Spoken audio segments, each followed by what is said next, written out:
తల్లడిల్లు వెనక్కి వెళ్ళిపో అని సాక్షాత్కరిస్తే అప్పుడు వెనక్కి వచ్చేసాడు ఆయన. అది ఆయన భక్తి.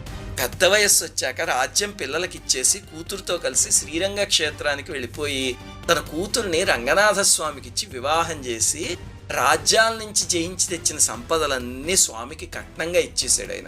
ఆయన కూతురు పేరు శేరకురవల్లి అని. ఆవిడ స్వామిని చేపట్టిన ప్రదేశం ఇప్పటికీ శ్రీరంగంలో గర్భాలయానికి దగ్గరలో ఈశాన్యం మూల చేరికురవల్లి సన్నిధి అని ఉంది. అక్కడ చేపట్టాడు స్వామి. ఆ రకంగా ఆయన స్వామికి మామగారు అయిపోయారు. ఆఖరిలో ఆయన భక్తికి సంతోషించి స్వామి ఏం వరం కావాలో కోరుకో అంటే సోపానభూత స్థిత్వాహం వెంకటేశ త్వదాలయే సందర్శేత్వన్ ముఖాంభోజం ప్రవాళ సదృశాధరం. అంటే స్వామి నీ ఆలయంలో గడపగా ఉండి నీ ముఖార విందాన్నే చూస్తూ ఉండే వరం ఇవ్వు అని అడిగి తిరుమలలో గడప అయిపోయారు ఆయన.